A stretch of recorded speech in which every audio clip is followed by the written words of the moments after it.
There is a moment in every man's life when fate arrives uninvited, wrapped in the thinnest of paper, sealed with the weight of a nation at war. For millions of young Americans across generations, that moment came in the form of a draft notice, a simple envelope that carried inside it the power to reshape destinies, to transform sons into soldiers, to turn tomorrow's dreams into today's duty. It arrived at farmhouses where the morning still smelled of turned earth and honest labor, at factory gates where men clocked in with oil-stained hands and simple hopes, at college dormitories where boys studied philosophy and imagined futures that suddenly no longer belonged to them. The envelope was thin, almost insignificant in weight, but every young man who held it knew the truth. Inside those folds of paper was a call that could not be refused, a summons that made no allowance for plans or prayers or the quiet terror that seized the heart.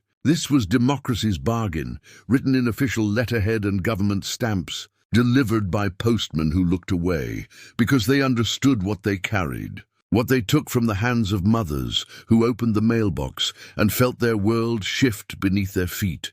The draft was the great equalizer, the lottery of fate that made no distinction between the farmer's son and the banker's boy, between the star athlete destined for glory and the bookish dreamer who had never thrown a punch in his life. When America called, it called to all, the willing and the reluctant, the brave and the terrified, the patriots who had waited for this moment and the pacifists who prayed it would never come. Stephen E. Ambrose understood this truth better than most when he wrote of the common soldier, observing with characteristic clarity that they were not selected for brawn or intelligence, but for availability. They were not chosen because they were extraordinary, but because they were there, young, able-bodied, and American. This was the democratic bargain in its purest and most demanding form, the price that citizenship sometimes extracts, the debt that freedom occasionally calls due. Some men received their notice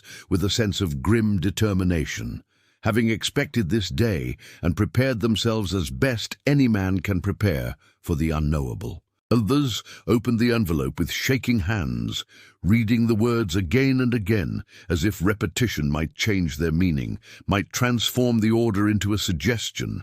the summons into a mistake. But there were no mistakes, no exceptions carved out for those who loved too deeply or feared too honestly or dreamed too specifically about the lives they wanted to build. What followed that moment of terrible clarity was a transformation that has played out across American history with the regularity of seasons and the finality of death itself. Boys became soldiers not through some magical alchemy of patriotism, but through the grinding machinery of necessity and training, through the systematic dismantling of civilian identity and its reconstruction into something harder, something capable of doing what must be done when all other options have been exhausted. They left behind sweethearts who wept on train platforms, mothers who pressed photographs into their hands and whispered prayers they only half believed, fathers who shook hands firmly because that was all they knew how to do with the terror and pride that warred inside them.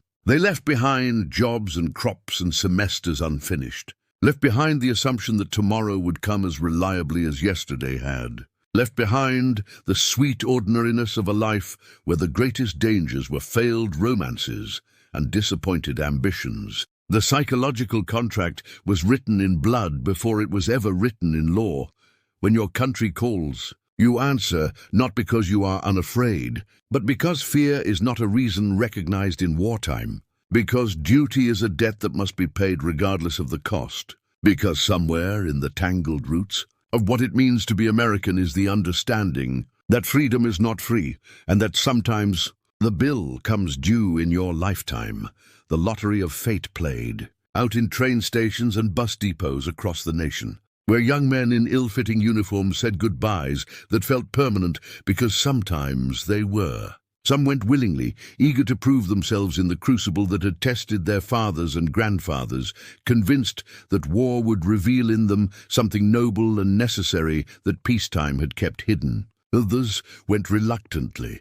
dragging their feet toward a future they had not chosen and did not want, carrying with them a resentment that would either harden into resolve or poison them from within. But all of them went knowing that they might not return, not whole, not sane, perhaps not at all. This knowledge sat in their stomachs like stones, heavy and cold and impossible to digest. They carried it with them through training, through transport, through those final moments before combat when time seems to slow and every sensation becomes unbearably vivid. And they carried something else too, something that Tim O'Brien understood with the painful clarity of a man who had been there, who had felt it pressing against his chest like a physical weight. O'Brien wrote that they carried the soldiers' greatest fear, which was the fear of blushing, that men killed and died because they were embarrassed not to. It was a truth so sharp and so shameful that most could never speak it aloud, that the invisible pressure of duty, the expectation of courage, the weight of masculine honor could compel a man to walk toward his death, not because he believed in the cause with every fiber of his being, but because he could not bear the thought of his buddies thinking him a coward, of his family receiving word that he had broken, of living the rest of his life knowing that when the test came, he had failed it. This was the silent calculus that every drafted man carried with him from the moment he opened that envelope until the moment he came home or didn't. The universal question that haunted sleep and stalked waking hours, that whispered in the quiet moments and screamed in the chaos of combat. Am I brave enough? It was a question with no comfortable answer. A test that could only be taken once and never practiced. A judgment that would define a man's understanding of himself for whatever remained of his life. They did not know if they would stand or run when the bullets started flying, did not know if they would sacrifice for their brothers or save themselves when the choice became binary and immediate, did not know if the courage they hoped lived somewhere inside them would be there when everything depended on it. All they knew was that they were about to find out, and that the finding out would cost them something they could never get back, their innocence, their youth, their certainty that the world made sense and that good men were rewarded and that tomorrow was guaranteed. The letter had arrived, thin as hope and heavy as destiny, and with it came the call that would define them, break them, and for those who survived, haunt them for all the years that remained.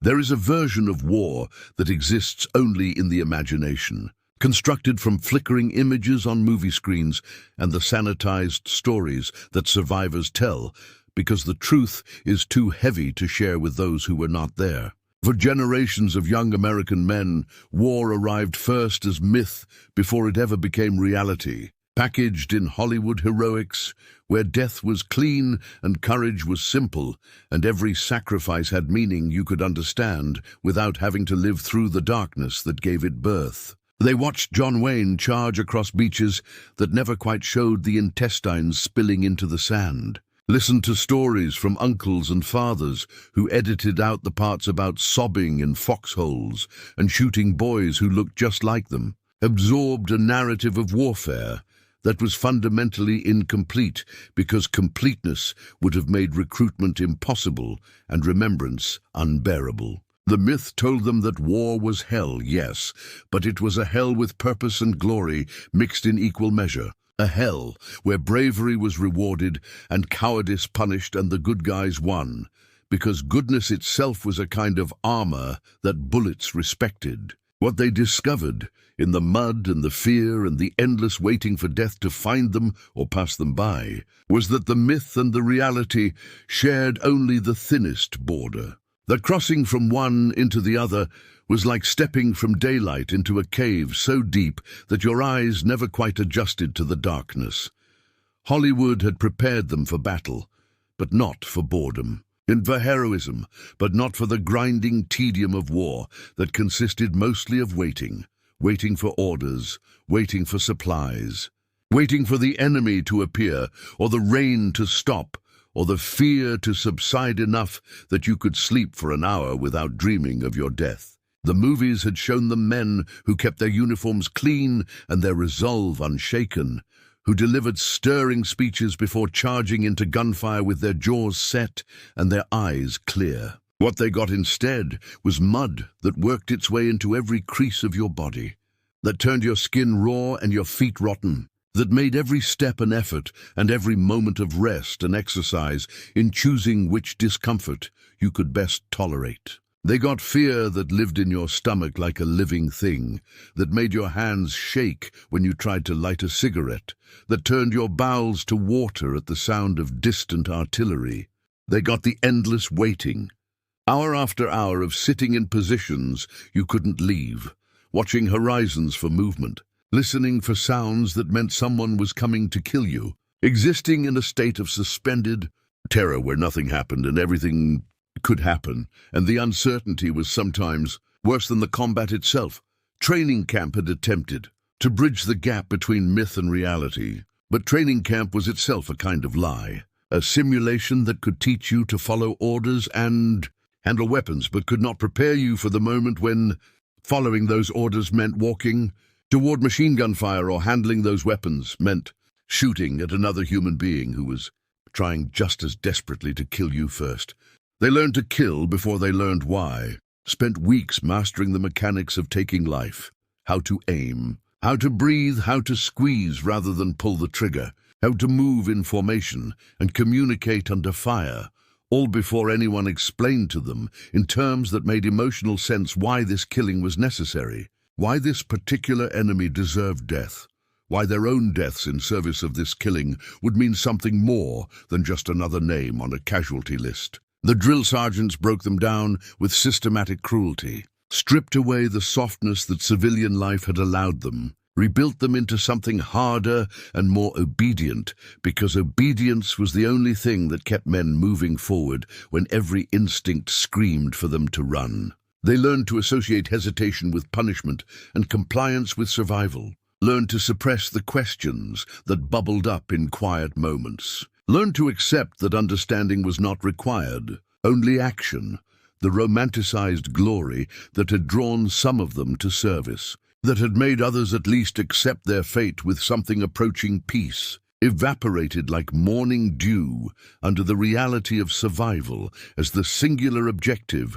that erased all others. Glory required an audience, required perspective, required the luxury of seeing your actions as part of some grand narrative rather than as a desperate scramble to stay alive for one more day. But there was no glory in the grinding reality of combat, no soundtrack swelling at the moment of sacrifice, no slow-motion heroics that gave meaning to the madness. There was only the immediacy of staying alive, of keeping your friends alive, of completing the mission because completing it meant you could leave this particular hell and move on to the next one. The glory, if it came at all, came later, assigned by others who had not been there, who needed the deaths to mean something because meaningless death was too terrible to contemplate. The men who did the dying rarely thought in terms of glory. They thought in terms of seconds and yards, of cover and ammunition, of whether the man next to them was still breathing,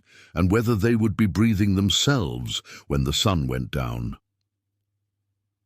Letters home became exercises in protective fiction, carefully constructed lies designed to spare the people they loved from understanding what they had become, and what they were doing, and what was being done to them. The military censored the mail, striking through any details that might compromise operational security. But the real censorship came from the soldiers themselves, who understood instinctively that the truth was not something you could mail home, not something you could explain to people who still lived in a world where death came from old age and accidents, rather than from other men who had been trained to deliver it efficiently. So they wrote about the weather and the food and the camaraderie, wrote about missing home and counting days until leave, wrote everything except what mattered, everything except the truth that they were changing in ways that might make them unrecognizable, that they were doing things that would live in their memories forever, that they were scared in a way that had no bottom and no relief. They wrote, "I'm fine, don't worry," when they were not fine, and worry was the only reasonable response to their situation. They wrote, "We're making progress," when progress was measured in yards soaked with blood. They wrote, "I'll be home soon," when soon was a concept that had lost all meaning, and home was becoming more memory than destination. The lies were acts of love, shields thrown up to protect the people who could not help them anyway. And the soldiers carried the weight of those lies along with everything else they carried, feeling the distance between themselves and the life they had left growing wider with every word they could not write.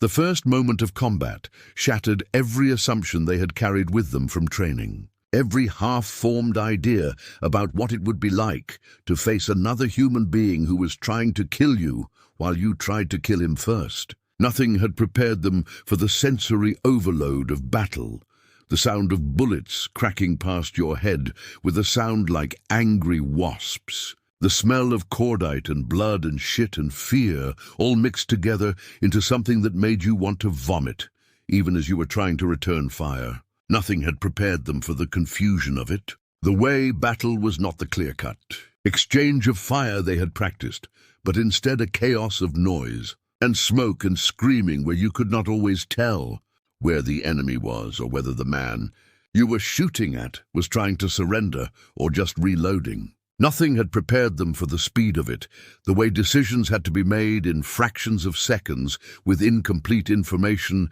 and permanent consequences. Training had given them the mechanics but not the reality, had taught them what to do but not how it would feel to do it, had simulated pressure but not the soul-crushing understanding that this was real, that the bullets were real, that the men dying around you were really dying and would not get up when someone yelled cut, the enemy they discovered in that first moment of combat was not just the one firing at them from across a field or down a street, but the one inside themselves, fighting their courage every second, whispering reasons to run, to surrender, to curl up in a ball and wait for it to be over. That internal enemy was sometimes harder to defeat than the external one, because you could not shoot it or stab it or call in artillery on its position.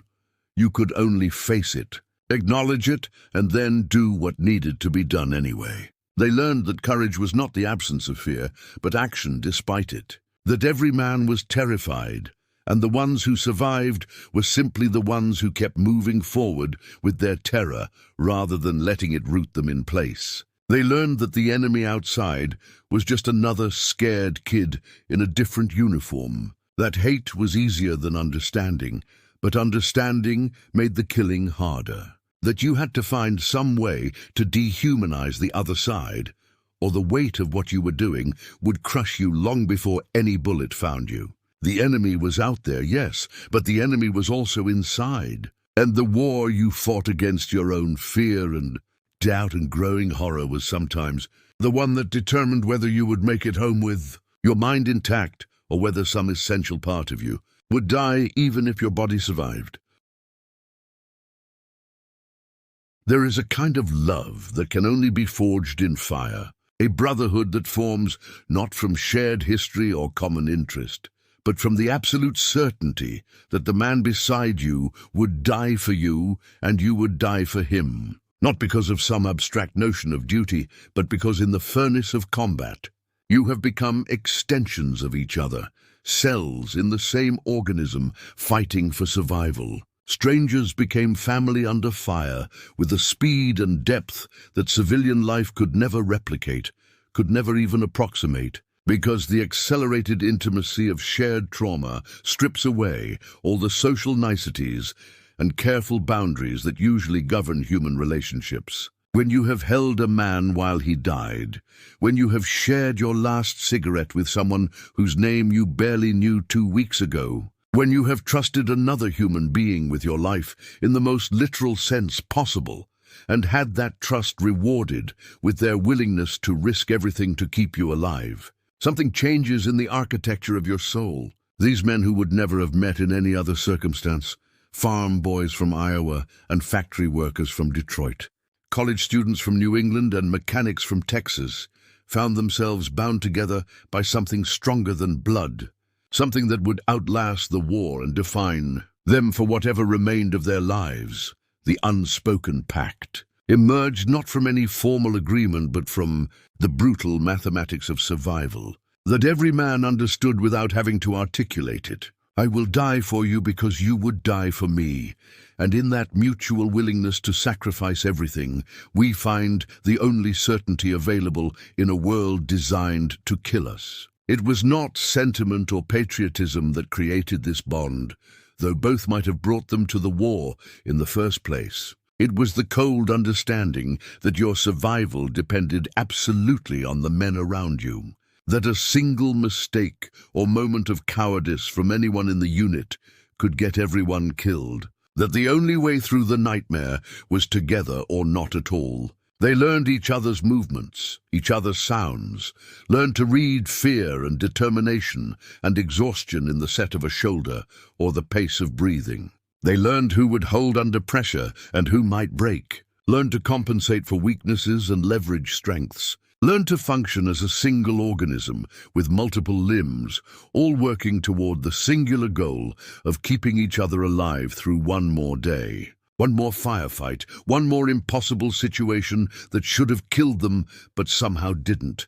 Trust became the ultimate currency in combat, more valuable than ammunition or food or even hope, because trust was what allowed men to move forward when every instinct screamed for them to take cover and stay down. Trust meant you could turn your back on a position because you knew someone was covering it, meant you could advance through a doorway because you believed the man behind you would follow, meant you could sleep for a few hours because your watch would wake you if death came calling. The squad member who had your back did so literally, watched the angles you could not see, listened for sounds you could not hear over your own breathing, moved when you moved and stopped when you stopped in a choreography of survival that had been practiced until it became instinct. When that trust was broken, when someone froze or ran, or made a decision that prioritized their survival over the unit's mission, the consequences were devastating, not just tactically, but emotionally,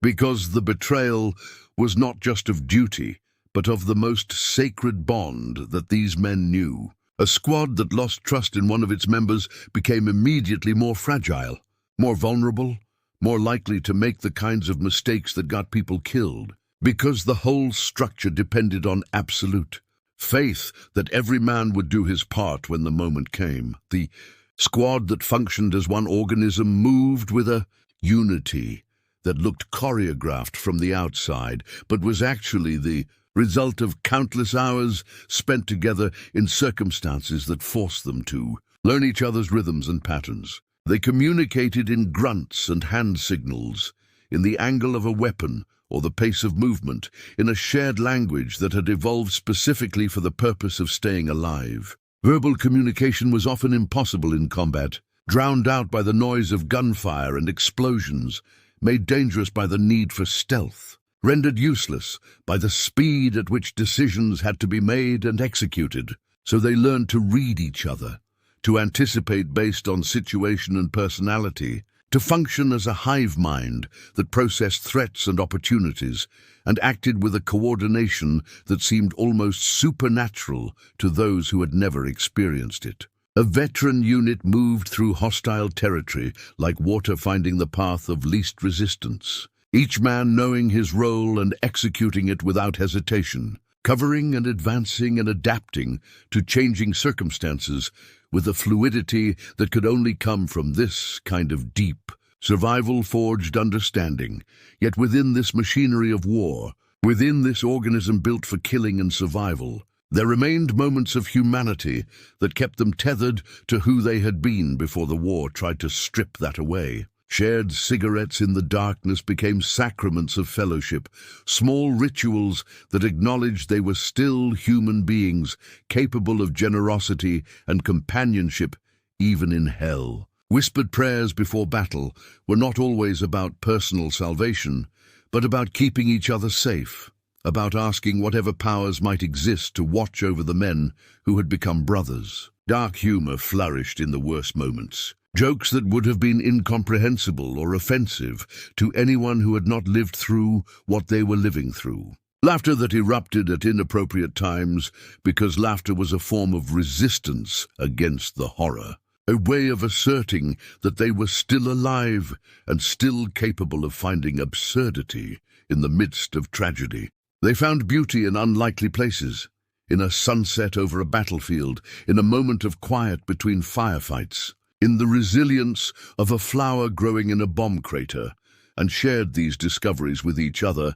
as evidence that the world had not been entirely consumed by violence, that something worth protecting still existed beyond the immediate need to survive. The devastating weight of losing a brother in arms was a grief that combat rarely allowed time to process, but that accumulated nonetheless, building up like a dam behind which whole oceans of mourning gathered and waited. When a man died, the others had to keep moving, keep fighting, complete the mission, because stopping to grieve in the middle of combat was a luxury that would get more people killed. So they swallowed it, pushed it down, added it to the growing pile of emotional debts that would come due later if they survived long enough for later to arrive. They learned to function through loss, to step over bodies of men they had laughed with hours before, to redistribute the ammunition and equipment of the dead with mechanical efficiency, because efficiency was survival, and survival was the only thing that mattered in that moment. But the weight was there, pressing down on them, accumulating with every death, every face that disappeared from the unit, every name that would have to be written in letters they could not bring themselves to compose. The mathematics of loss became unbearable over time. Each death was not just one man gone, but a piece of every survivor taken as well, because they had been connected, had been part of each other, and you cannot lose part of yourself without feeling the absence like a phantom limb that aches in weather that no longer affects. This is why veterans said you wouldn't understand when people asked them about the war, why they found it easier to be silent than to attempt explanations that would inevitably fail to convey the truth of what they had experienced and who they had become in the experiencing. The bond was forged in blood and terror,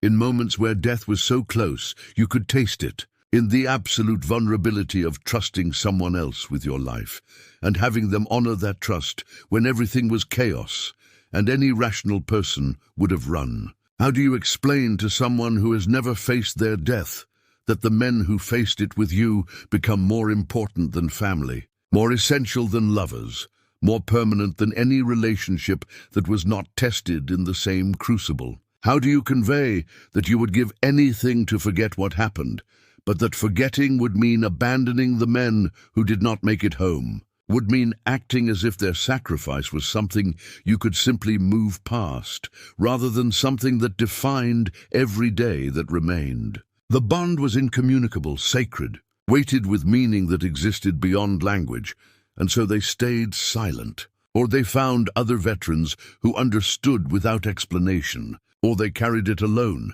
because carrying it alone was easier than watching the incomprehension in the eyes of people they loved who could never quite grasp what they were trying to say.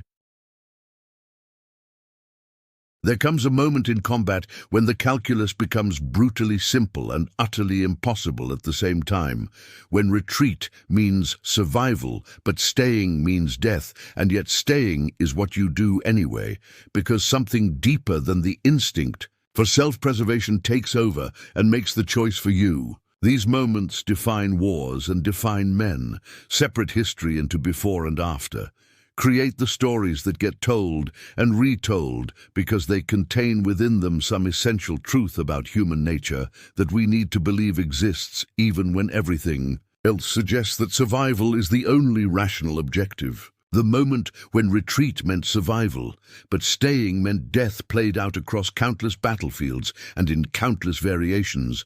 but the core remained the same. Ordinary men faced with an impossible choice chose the harder path, chose to stand when running would have been justified, chose their brothers or their mission or some internal code of honor over their own continued existence. They stayed on ridges that could not be held, in buildings that were being systematically destroyed around them, at positions that had become graves waiting to be filled. And they did it not because they were unafraid, but because fear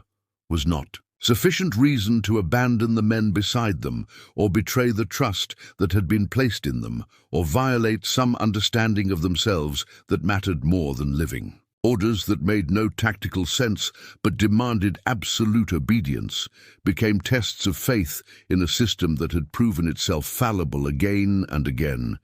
Yet the men followed those orders because the alternative was chaos, and chaos killed more efficiently than any enemy. They were told to take hills that had no strategic value, to hold positions that could not be defended, to advance into fire that would obviously cut them down, and they did it because the military hierarchy demanded obedience as the price of function, because questioning orders in the moment of execution introduced hesitation, and hesitation killed, because somewhere in their training they had internalized the understanding that the machine only worked if every part performed its function, regardless of whether that part understood the larger purpose. Some orders were suicidal in their conception, born from officers too far from the fighting to understand what they were asking, or too committed to objectives on maps to care about the men who would die achieving them. The soldiers who followed these orders did so with eyes open, knowing they were being sent to die, making peace with death as best they could in the seconds or minutes they had available.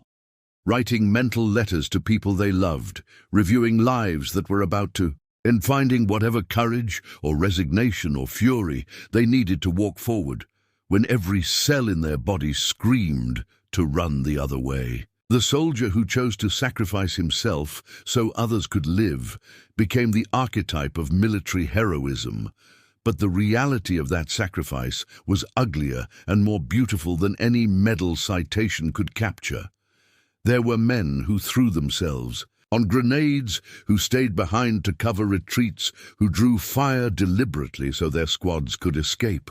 who made the calculation in a fraction of a second that their life was the price of their brother's survival and paid it without hesitation. These were not abstractions or movie moments, but real men with real futures that evaporated in the moment of choosing, men who loved someone and wanted desperately to go home, but understood that home was no longer an option, and that the only choice remaining was between dying for something or dying for nothing. The seconds before the decision were often the longest of their lives. The grenade bouncing into the foxhole, the machine gun position that needed to be silenced, the wounded man in the open who would die without cover.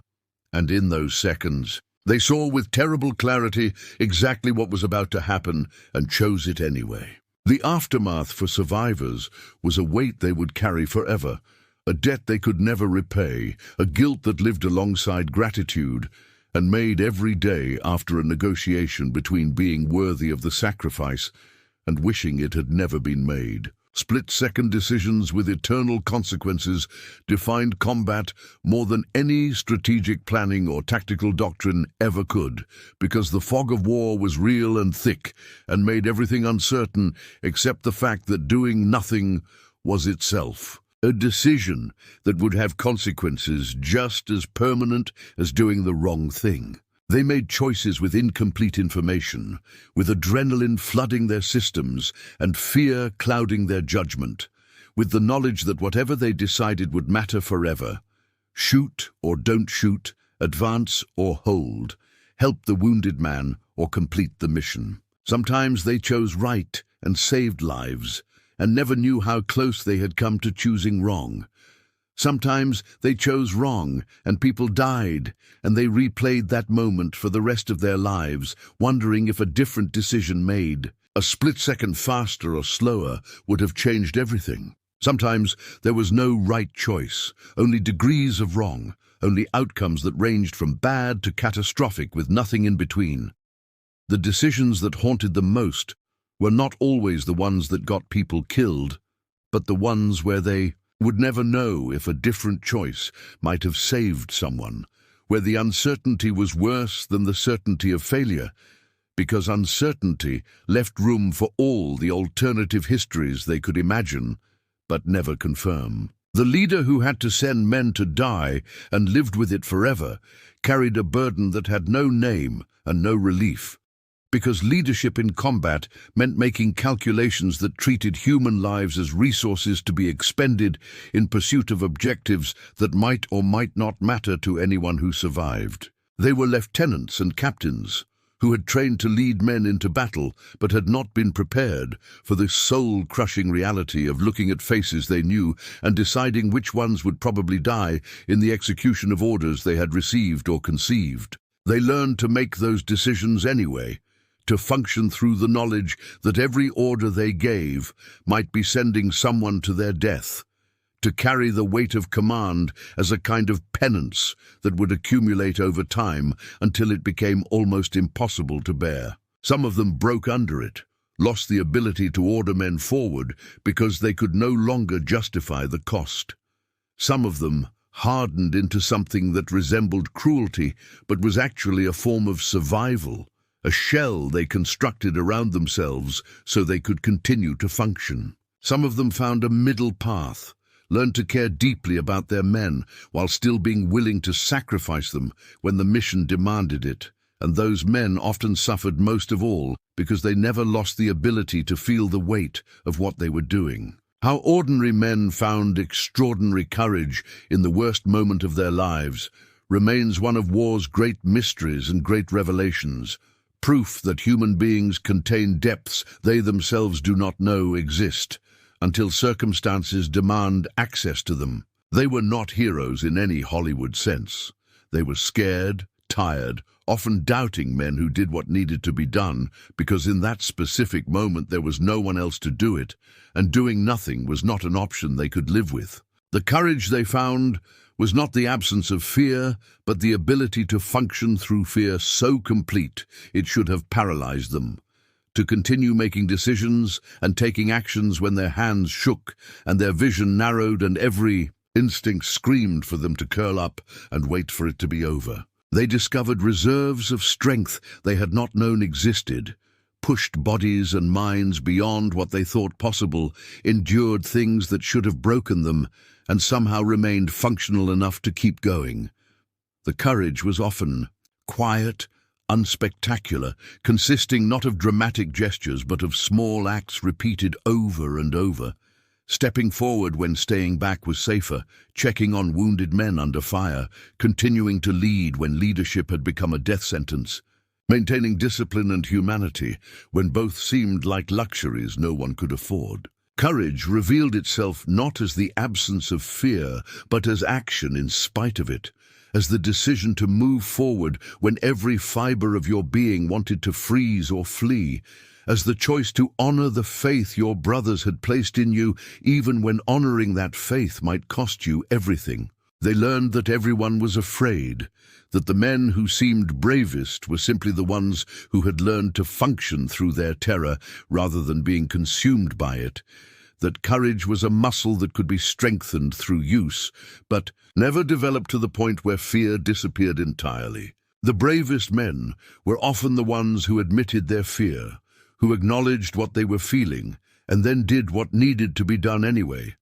who understood that pretending not to be afraid was a different thing than being actually brave. They saw men vomit from fear before going into combat, and then fight with determination and skill once the shooting started. They saw men cry after battles, and then volunteer to go back out the next day.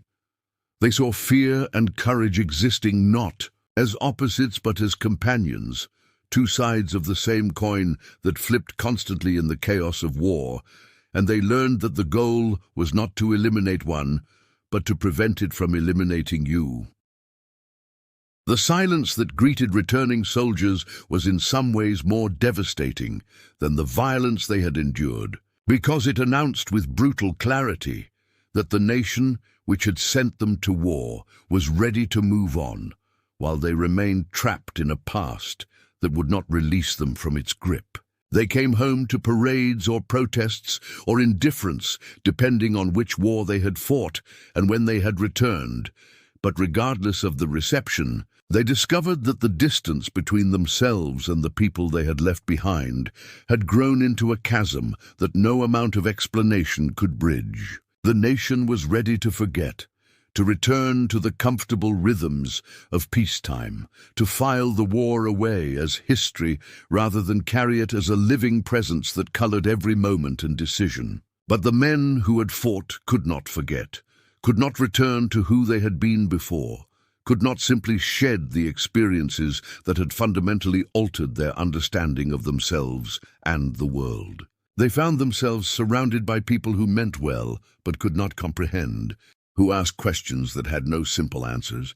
who expected them to be the same men who had left and could not quite hide their discomfort when confronted with the strangers who had returned in their place. The silence became a protective barrier, a way of avoiding the painful process of trying to explain the unexplainable to people who lacked the frame of reference to understand. A retreat into isolation that felt safer than the vulnerability of attempting connection and failing. The expectation to just get back to normal was perhaps the cruelest demand that civilian society made on its returning warriors, because normal no longer existed for men who had seen what they had seen and done what they had done. They were supposed to return to jobs that now seemed trivial, to relationships that no longer fit, to a society that valued things they had learned to recognize as meaningless in the larger calculus of life and death. How do you care about traffic or weather or office politics when you have watched friends die in your arms? When you have taken lives and carry that weight every waking moment? When you have lived in a state of heightened awareness for so long that the absence of threat feels more dangerous than its presence? They tried to resume the lives they had left, tried to become husbands and fathers and employees again, tried to pretend that the war was something that had happened rather than something that was still happening inside them every moment of every day. Some managed a kind of surface functionality, learned to perform normalcy well enough that the people around them stopped worrying or stopped noticing, constructed facades of adjustment that hid the chaos churning underneath. Others could not even manage that, found themselves unable to hold jobs or maintain relationships or function in social situations that did not involve the possibility of imminent death, discovered that they had been so thoroughly adapted to war that peace was a foreign country in which they would always be, strangers not nightmares that did not fade with decades became the nightly reminder that the war was not over, that it would never be over, that what they had experienced had carved itself so deeply into their psyches that sleep would never again be safe or restful. They woke screaming or crying or in cold sweats, transported back to specific moments of horror that played out with such vividness that the years between then and now collapsed into nothing. The details were merciless in their clarity. The face of the enemy soldier they had killed, frozen in the moment of death and preserved in memory with photographic precision. The sound of incoming artillery that made their hearts race decades later when a car backfired. The smell of blood and cordite that occasionally flooded their senses for no reason they could identify, pulling them out of grocery stores or family dinners and back to battlefields that existed now only in their minds. Some of the nightmares were literal recreations of events that had actually happened, trauma memories playing on infinite loop, forcing them to relive the worst moments of their lives again and again, with no ability to change the outcome or escape the cycle. Other nightmares were variations and amalgamations, their subconscious minds mixing elements from different battles or adding new horrors to old ones, creating scenarios that had not happened but felt real enough that they woke unsure whether the memory was accurate or invented, unsure whether the guilt they felt was for something they had actually done or something their mind had created to torture them. With PTSD, before it had a name, was simply called shell shock or battle fatigue or nothing at all. Just a collection of symptoms that veterans learned to hide because admitting to psychological damage was seen as weakness, as failure, as proof that you had not been strong enough to handle what war demanded of you. They lived with flashbacks that could be triggered by anything: a loud noise, a certain smell, a crowded space,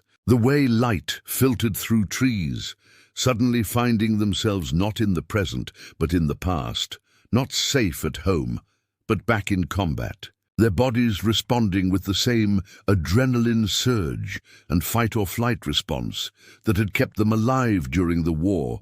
but now served only to make them unpredictable and frightening to the people who loved them. The hypervigilance that had been essential for survival became a prison in peacetime, leaving them unable to relax, unable to sit with their backs to doors, unable to trust that the world was not full of hidden threats waiting to emerge. They scanned crowds for danger, planned escape routes from every building they entered, startled at touches they had not seen coming, lived in a state of constant, low-level alertness that was exhausting to maintain but impossible to turn off because the part of their brain that governed threat response had been fundamentally recalibrated by their experiences and no longer distinguished adequately between war zones and living room. Survivors' guilt emerged as perhaps the most common and most corrosive of the invisible wounds, a poison that worked slowly but thoroughly to undermine any sense of peace or worthiness or right to happiness that veterans might have otherwise found. Why did I make it when he didn't? The question had no good answer, no logic that could satisfy the terrible randomness of survival, the arbitrary nature of who lived and who died in combat. They had watched better men die, braver men, kinder men, men with families waiting for them, men who deserved to survive more than they did by any measure they could construct. They had survived through luck as much as skill, through being in one position rather than another when the artillery fell, through choices that had nothing to do with virtue and everything to do with chance. The guilt was compounded by the fact that survival meant they got to go home, got to experience all the things their dead brothers would never experience, marriages and children and careers and the simple pleasure of growing old. Every good thing that happened to them after the war carried with it the shadow of the question, why do I deserve this when he does not? Why am I here to experience joy when he is in a grave somewhere with only a marker to show he ever existed? Some veterans sabotaged their own lives in response to this guilt, unconsciously arranging failures and disappointments as a kind of penance, as if suffering could somehow balance the cosmic injustice of their survival. Others threw themselves into living with an intensity that bordered on manic, determined to live fully enough for themselves and for all the men who could not. But even that carried its own guilt, because was it not obscene to feel happiness when so many could not? Was contentment not itself a betrayal of the dead? The inability to explain what they saw, what they did, what they became, constituted a form of isolation more complete than physical solitude, because it meant being surrounded by people and yet utterly alone in the only experiences that now defined them. They could describe the facts of combat to some degree, where they were, what happened, the tactical details, but facts were not the same as truth. And the truth of what war felt like, what it did to you, what it revealed about human nature and your own nature specifically, existed beyond the reach of language. How do you explain the feeling of taking a life? Not the mechanics of it, but the existential weight of it, the way it changes your understanding of yourself and what you are capable of. How do you convey the particular quality of fear that comes not from worrying about your own death, but from knowing you might make a mistake that gets someone else killed? How do you describe the intimacy of violence, the way combat brings you into a relationship with another human being that is as intense as any love, but is built entirely around the attempt to end each other? They could not find words adequate to these experiences, could not bridge the gap between those who had been there and those who had not, and eventually many of them stopped trying, stopped talking about the war entirely because the inevitable failure of communication was more painful than the loneliness of silence. What they could not tell their families often sat between them like a third presence in every room, invisible but powerful, shaping conversations through its absence and creating distance that love alone could not overcome. Their wives knew they were different, could feel the change even when they could not articulate what had changed. sensed the walls that had gone up and the rooms inside their husbands that would forever remain locked to them. Their children grew up with fathers who were physically present but emotionally remote, men who could not talk about their pasts, and so seemed to have no connection to any narrative larger than the immediate present, men who flinched at affection and struggled with intimacy, and sometimes erupted in anger that seemed disconnected from whatever small thing had triggered it. The veterans wanted to protect their families from the truth of what they had experienced, wanted to keep the darkness of war from contaminating the innocence of home.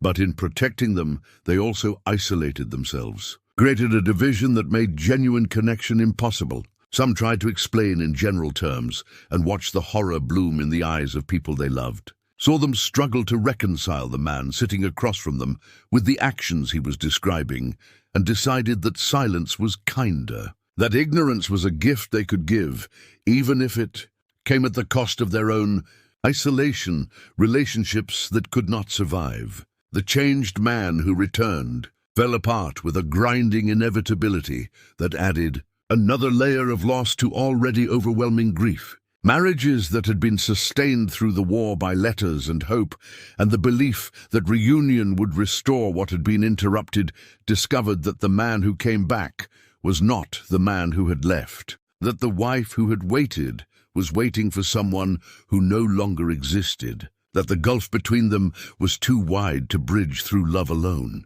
The divorce rate among combat veterans told a story of incompatibility, not between bad people, but between people who no longer fit together, whose experiences had diverged so dramatically that they now inhabited fundamentally different realities, even when occupying the same physical space. Fathers who could not connect with their children because fatherhood required a vulnerability and presence that war had trained out of them, who loved their kids but could not express it in ways the kids could receive, who existed in their own homes as ghosts haunting rooms they should have inhabited fully, friendships that withered because the shared interests and easy camaraderie that had existed before the war no longer mattered to men whose priorities had been permanently recalibrated, who could not pretend to care about things that seemed trivial compared to what they carried, who found civilians exhausting in their innocence and frustrating in their inability to understand. The struggle to find meaning in suffering became a lifelong quest for many veterans, a desperate attempt to make sense of experiences that seemed to resist sense-making, to extract purpose from trauma so that it would not have been purely destructive and therefore purely wasteful. They needed to believe that what they had endured and what they had done meant something, served some larger good, contributed to objectives worthy of the price paid. Without meaning, the suffering was just suffering, the deaths were just deaths, their own sacrifice was just waste, and that was unbearable. So they constructed narratives of purpose, told themselves they had fought for freedom or democracy or their brothers or some other cause large enough to justify the cost. And these narratives were not lies exactly, but they were simplifications, reductions of complex and often ambiguous conflicts into stories that could be lived with. Some found meaning through service, joining veteran organizations or working to help other veterans, turning their trauma into expertise that could ease someone else's suffering, finding in the helping of others a purpose that their own experience had lacked. These were often the ones who managed the best approximation of peace, who transformed their wounds into wisdom and their suffering into compassion, who discovered that meaning could be created retroactively through how you lived with what had happened, rather than residing inherently in the events themselves. Others found meaning in silence, in the deliberate choice not to process or discuss or analyze, but simply to endure, to carry the weight as a kind of penance or duty or private burden that did not require public acknowledgement or explanation. They built lives around the war without ever speaking its name, structured their days to avoid triggers and their relationships to avoid intimacy, survived by not engaging with the memories directly, but by learning to exist alongside them in a kind of permanent détente where neither side won, but neither side was completely defeated either. This path was harder to recognize as a form of meaning-making, but it was one nonetheless. A decision that the suffering would be borne privately, and that bearing it with dignity and without burdening others was itself a form of service, a way of protecting the people they loved from contamination by the darkness they carried.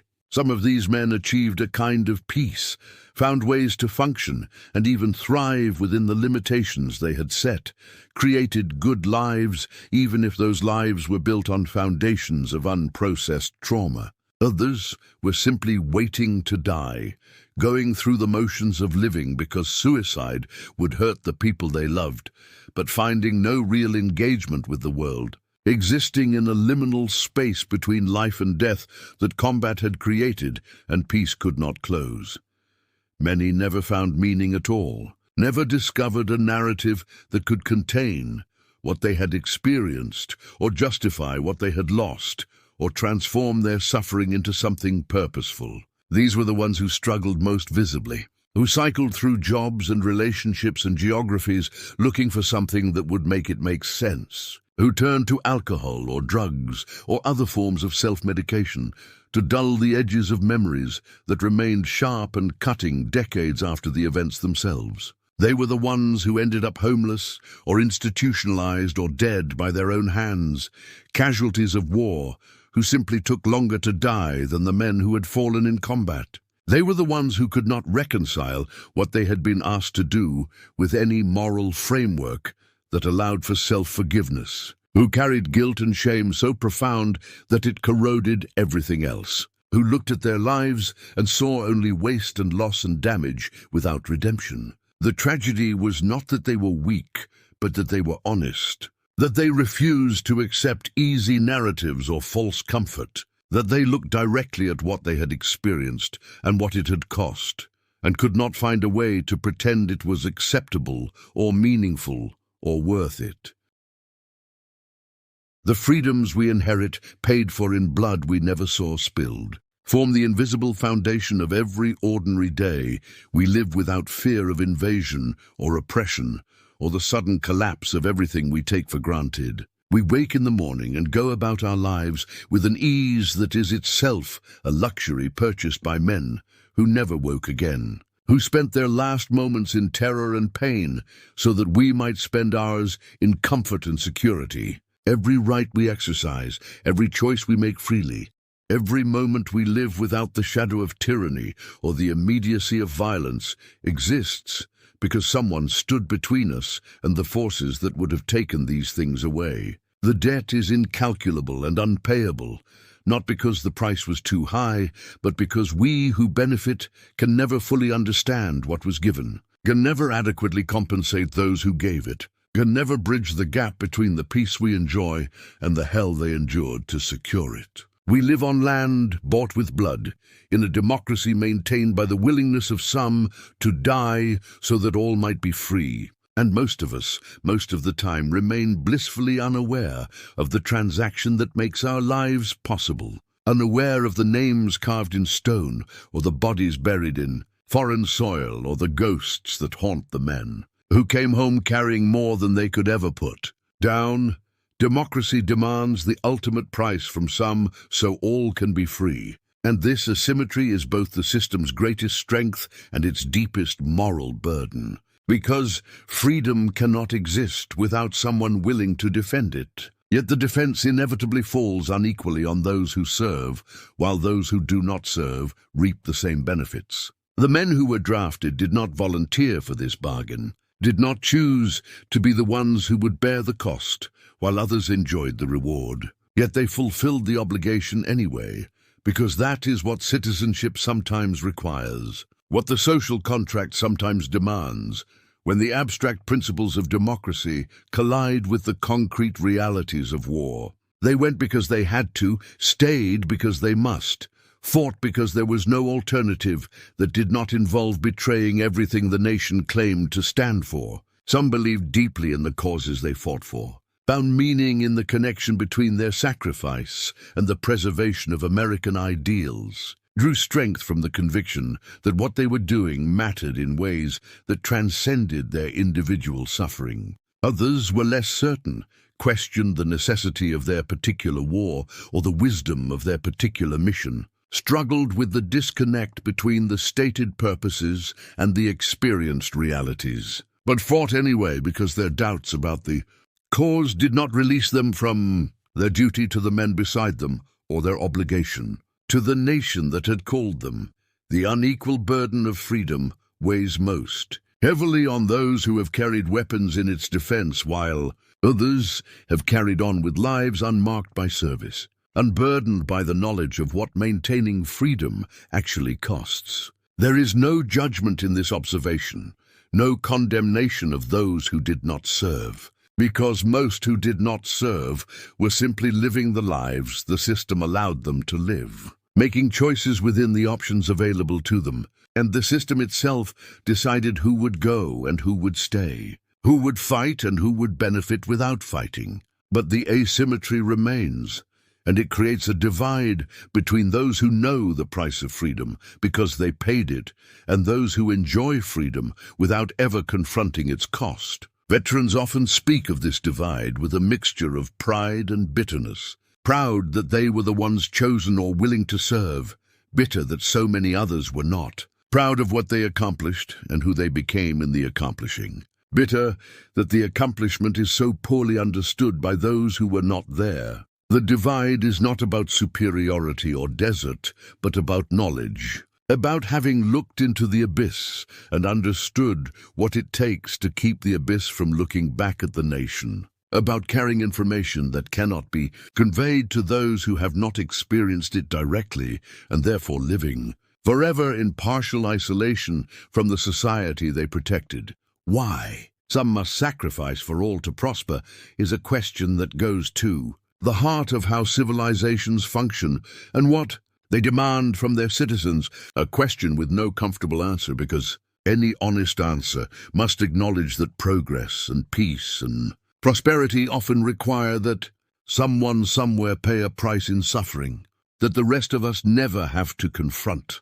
The military exists as society's designated bearer of violence, the institution we create and fund and then send to do the things we need done but do not want to do ourselves, or watch too closely or think about too much. We ask these men to become capable of violence on our behalf, train them to kill efficiently and follow orders without question. Send them to places we cannot locate on maps to fight enemies we do not understand for reasons we only half believe. And then we expect them to come home and simply resume being the peaceful citizens they were before we transformed them into warriors. The contradiction is built into the system, is perhaps necessary for the system to function. Because if all citizens had to directly confront what war requires and what it costs, we might find it harder to wage the wars that sometimes must be waged, or might find it impossible to maintain the distance between military and civilian life that allows most of us to live without the burden of violence marking our daily existence. The forgotten names on memorials represent the most tangible and most heartbreaking record of the cost. Each one a universe of loss that extended far beyond the individual who died to encompass everyone who loved them and everyone who would have loved them had they lived. Every child never born and every life never touched, and every moment of joy and connection and simple human presence that ended when they ended. Walk through any military cemetery, and you are walking through forests of stolen futures, past row upon row of markers that reduce whole lives to names and dates and brief service records, that turn men who laughed and cried and loved and feared into nothing more than evidence that they once existed and then stopped existing in service to something larger than themselves. Each name represents a mother who received a telegram and felt her world collapse, a wife or sweetheart who waited for letters that would never come, siblings who lost brothers, friends who lost companions, children who would grow up with only photographs and stories, instead of the physical presence of fathers who died before they could know them. The multiplication of grief is staggering when you consider it fully. Each death was not one loss, but dozens, hundreds, ripples extending outward through families and communities and generations, creating absences that shaped the lives of people who never went to war but whose lives were forever altered by the fact that someone they loved did not come home. Reading several names with their brief stories brings the abstraction of casualty statistics into sharp and painful focus, transforms numbers into human beings who had dreams and fears and quirks and all the infinite particularity that makes each person irreplaceable. Private James Morrison, 19 years old, farm boy from Iowa, died on a beach in Normandy in the first wave when he should have been planting corn and courting the girl from the neighboring farm, whose letters he carried in his pocket and whose face was the last thing he thought of when the bullet found him. Sergeant Robert Chen, 23, factory worker from California, killed in the Pacific Island hopping when he should have been coming home to the family business, whose parents died not long after him, because grief can kill as surely as bullets when it is deep enough and prolonged enough. Lieutenant Michael O'Connor, 25, teacher from Massachusetts,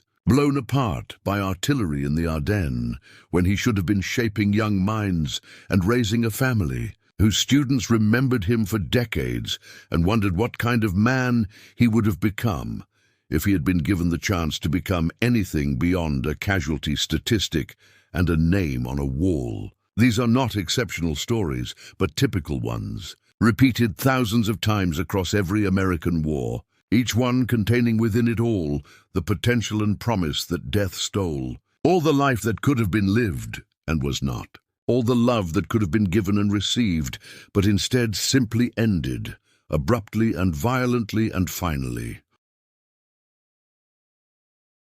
What we owe to those who answered the call extends far beyond the gestures and ceremonies we use to honor them, beyond the holidays set aside for remembrance and the speeches delivered by politicians who never served, beyond the thank yous offered to veterans in airports and restaurants by strangers who mean well but cannot possibly understand what they are thanking them for. We owe them the truth, first and foremost, the truth about what war costs and what it accomplishes and when it is necessary and when it is waste. We owe them the effort to prevent unnecessary wars, to exhaust every diplomatic option before sending more young men to die, to weigh the costs honestly against the benefits and to make those calculations with real understanding of what the human cost actually means, rather than treating casualties as abstractions on spreadsheets. We owe them the commitment to care for veterans when they come home, to provide the medical care and mental health support and economic opportunities they need to rebuild lives that war has disrupted or damaged, to honor the promise implied in asking them to serve by ensuring they are not abandoned when the service is complete. We owe them memory, the active and engaged remembrance that keeps their stories alive and their sacrifices meaningful, that refuses to let them be forgotten or reduced to convenient symbols deployed for political purposes, that honors the complexity of who they were and what they experienced, rather than simplifying them into heroes or victims or whatever category makes us most comfortable. The responsibility of remembrance means honoring not just the victory but the cost, refusing to celebrate wars won without acknowledging lives lost, rejecting narratives that glorify combat without showing its horror, insisting on the full truth even when the full truth is uncomfortable or inconvenient or challenges the stories we want to tell about ourselves. There is a tendency in every society to sanitize its military history, to remember the triumphs and forget the failures, to emphasize the nobility of sacrifice while minimizing the ugliness of what was sacrificed for, to create a version of the past that inspires patriotism without inspiring the kind of careful thinking that might prevent future wars. This sanitization is a betrayal of those who fought, because it treats their experience as raw material for myth-making rather than as truth that must be grappled with in all its difficulty and ambiguity. The men who died deserve to have their deaths mean something, and they can only mean something if we understand what was lost.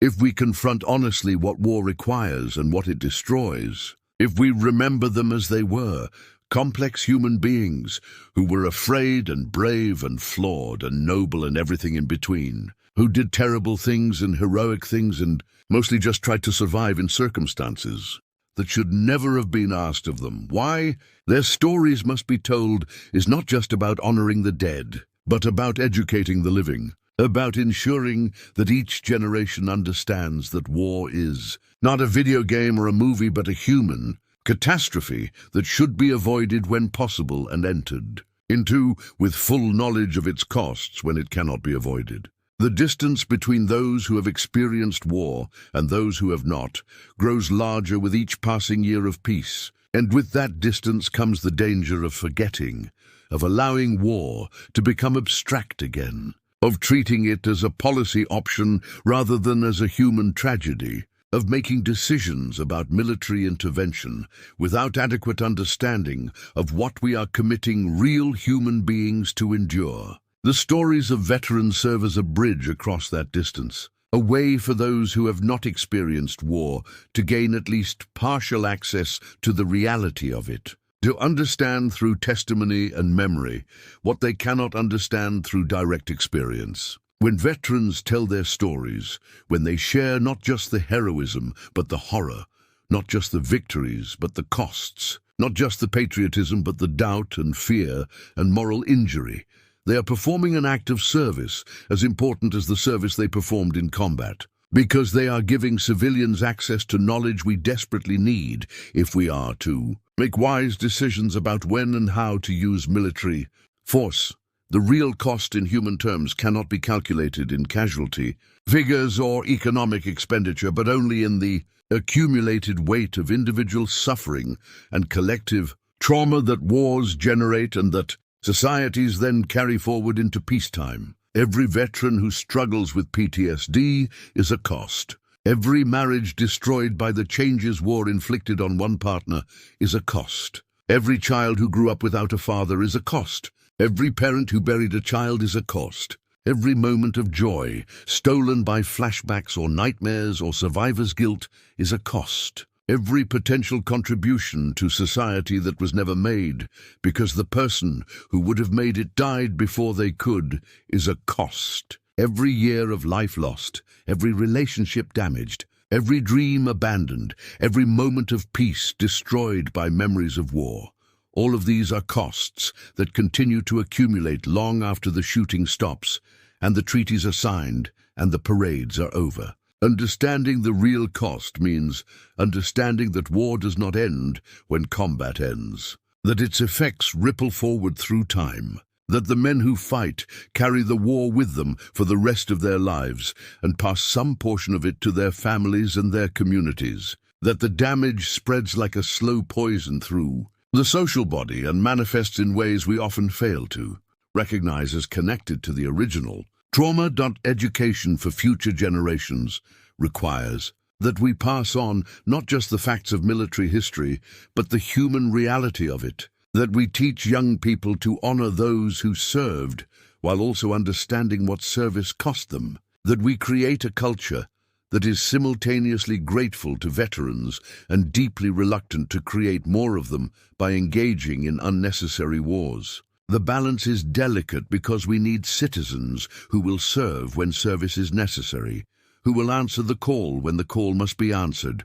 who will defend the nation and its values when defense is required. But we also need citizens who understand war well enough to question it, who know enough about its costs to be skeptical of those who advocate for it too easily, who have been educated through the testimony of veterans to understand that war should be the last resort rather than the first, that diplomatic failures leading to military action represent catastrophic failures of imagination and will, that every war creates a harvest of suffering that extends far beyond the battlefield and far beyond the generation that fights it. The stories serve this educational purpose. Create a kind of collective wisdom that helps societies make better decisions about when to fight and when to seek other paths, that honors the necessity of military service while also honoring the imperative to avoid creating situations where that service is required. The eternal debt between the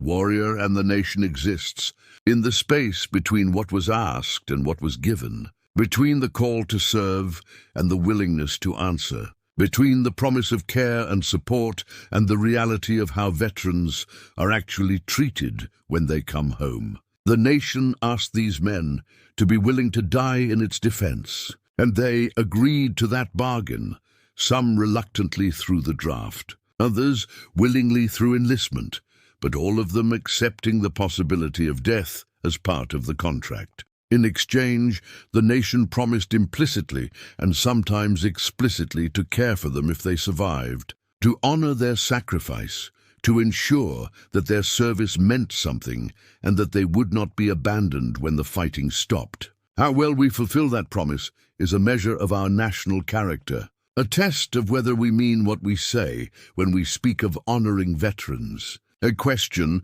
of whether the debt we acknowledge is merely rhetorical or whether it translates into concrete support and genuine care. Too often, the nation has failed this test, has provided inadequate healthcare and insufficient mental health services, has allowed veterans to become homeless or unemployed, or trapped in bureaucratic nightmares trying to access benefits they have earned, has thanked them for their service while failing to provide them with the services they need to live with what their service cost them. The draft may have ended, but the call to serve continues in different forms, echoing through each generation with the same fundamental question that has always defined citizenship in its deepest sense.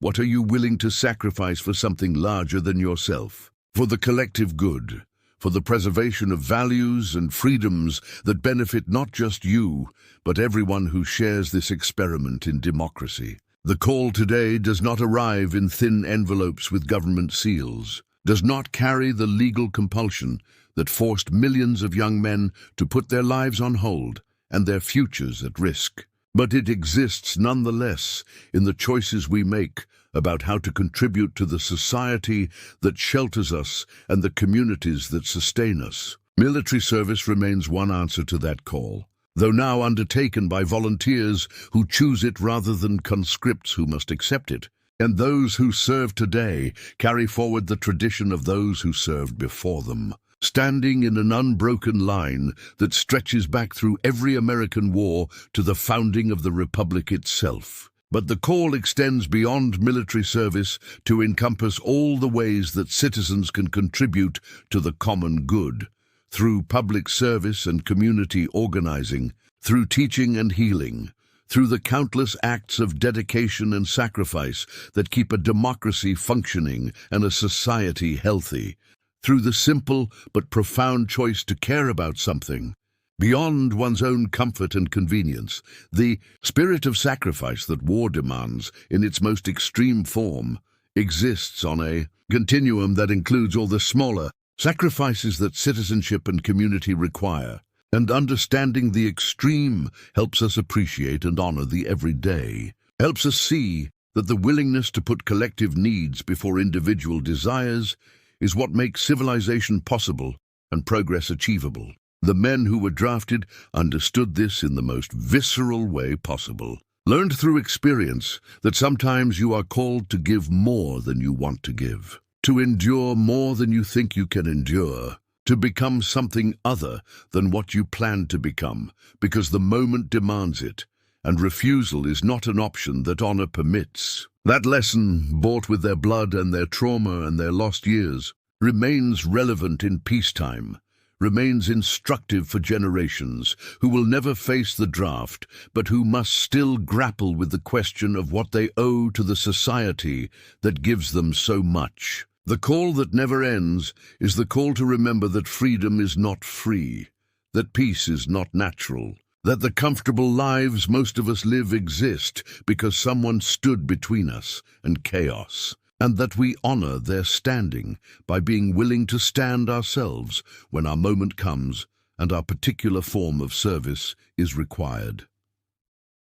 Stephen E. Ambrose understood this continuity between past and future. This way that history speaks to the present and shapes what is possible tomorrow. And he captured it in words that deserve to be remembered and repeated until they become part of how we understand ourselves as a nation. The past is a source of knowledge, and the future is a source of hope, he wrote, and then added the crucial connection that makes sense of both. Love of the past implies faith in the future. This is not nostalgia or sentimentality, but something more profound, a recognition that we are part of a story larger than ourselves, that the sacrifices made by previous generations create obligations for our generation and set examples that should inspire us to be worthy of what we have inherited. To love the past, to honor those who came before us and struggled and suffered and sometimes died to create the world we now inhabit, is to acknowledge that we are custodians rather than owners of the freedoms and opportunities we enjoy, that we hold them in trust for those who will come after us, just as those who came before held them in trust for us. Faith in the future is not optimism divorced from reality, but commitment grounded in obligation, the determination to ensure that the sacrifices of the past will not be wasted, that the work they began will continue, that each generation will add its own chapter to the ongoing story of democracy's survival and evolution. What the drafted generation teaches us about duty, sacrifice, and the price of freedom forms a curriculum that every generation needs to learn, but that each generation must learn in its own way, through its own experiences and challenges and tests of character. They teach us that duty is not always convenient, that it often arrives at the worst possible moment and demands more than we think we can give, that fulfilling it requires setting aside personal plans and preferences in service of something that matters more than individual comfort. They teach us that sacrifice is real, that it costs something that cannot be recovered, that it leaves scars that do not heal and changes that cannot be undone, and that despite all this, it remains necessary because some things are worth the cost, and some causes justify the suffering they require. They teach us that freedom has a price, that it must be paid in every generation, that it cannot be taken for granted or assumed to perpetuate itself without effort and vigilance and the willingness of some to bear burdens that others do not have to carry. These lessons are not abstract principles, but truths written in blood and bone and broken lives, truths that demand to be remembered because forgetting them makes it easier to squander what they purchased, easier to make the mistakes that create unnecessary wars, easier to fail the test that every generation faces in its own time. The question every generation must answer stands before us now as it stood before them, as it has stood before every generation that has had to decide what kind of people they would be and what kind of nation they would build or preserve or allow to crumble. What would you fight for? What would you die for? These are not hypothetical questions, designed to provoke interesting philosophical discussions, but urgent and practical questions that cut to the heart of who we are and what we value and whether we possess the moral courage to defend those values when defending them is difficult and dangerous. The drafted generation answered these questions not with words, but with actions, not with theories, but with lives lived and sometimes lives lost in service of ideals they believed mattered more than their individual survival. They fought for freedom, though many of them struggled to define exactly what that meant and whether the specific wars they fought actually defended it. They fought for each other, for the men beside them who had become brothers in a bond that transcended politics and strategy and all the abstract reasons nations go to war. They fought because they had been called, and answering that call was what duty demanded and honor required, even when they doubted the wisdom of the calling and questioned the necessity of the answer. We must each find our own answer to these questions, must each determine what principles or people or ideals matter enough to us that we would sacrifice for them, would risk comfort and safety and even life itself to defend or preserve or achieve them. The answer does not have to be military service, does not require that we all become warriors, but it must be something. Some commitment that extends beyond self-interest and personal gratification. Some recognition that we are part of communities and nations, and a shared human project that depends on people being willing to give more than the minimum, to care about more than their own narrow concerns, to understand that the good life we want for ourselves requires that we be willing to contribute to the good society that makes such lives possible. The drafted generation shows us what this looks like at its most extreme and most demanding, provides an example that simultaneously inspires and humbles. That makes us grateful we have not been tested, as they were tested, while also making us wonder whether we would pass such a test if it came, whether we possess the courage and commitment and willingness to sacrifice that they demonstrated when their moment arrived. E.B. Sledge spoke a truth that haunts because it reveals so clearly the bargain at the heart of the relationship between warriors and the society they protect. A bargain that is fundamentally unequal, and that warriors accept anyway, because accepting it is part of what service means. "We survived," Sledge wrote, with the weary matter-of-factness of a man who had endured the Pacific War and carried its weight for the rest of his life.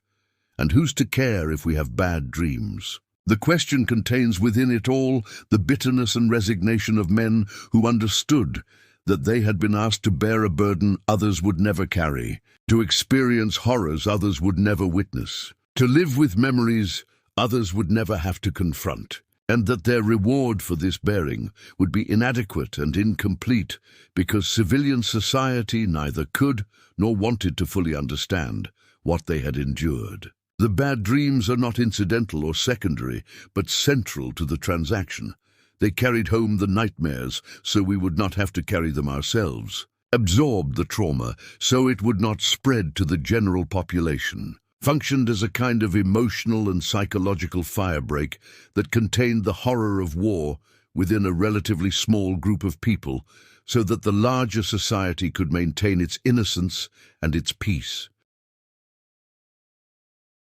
This is the silent burden they carried home so we would not have to carry it ourselves. The weight they bore in isolation so that we could live in ignorance. The sacrifice that went beyond the physical dangers of combat to include the psychological and spiritual costs of surviving combat, and then having to live with what survival required and what it cost. They came home carrying ghosts and memories and guilt and trauma that they could never fully express or explain, carrying damage that would shape the rest of their lives and limit their ability to experience joy or peace, or the simple comfort of feeling safe in the world. They carried this because someone had to carry it, because war creates these burdens, and they do not simply disappear when the fighting stops, but must be borne by someone. And they were the ones who were there, who experienced it, who survived it, and so they became the carriers of this weight that civilian society needed to exist, but did not want to acknowledge or examine too closely. The bargain is that they suffer so we do not have to, they remember so we can forget, they carry the darkness so we can live in the light, and the fundamental injustice of this arrangement is balanced only partially by the gratitude and honor we attempt to show them, by the recognition that what they gave was real and valuable and worthy of respect, even when we cannot fully comprehend what it was or what it cost them to give it. Their legacy is not just in the wars they won, but in the peace they secured and the values they defended, in the world they made possible through their sacrifice, even when that world failed to live up to the ideals they fought for. They did not fight so that America would be perfect, but so that it could continue to exist, could continue the long and difficult process of becoming more perfect, could survive the threats that would have ended the experiment in democracy and self-governance that began in 1776 and continues today. Their legacy is in every freedom we exercise without thinking about it. In every day we live without fear of invasion or occupation. In every choice we make freely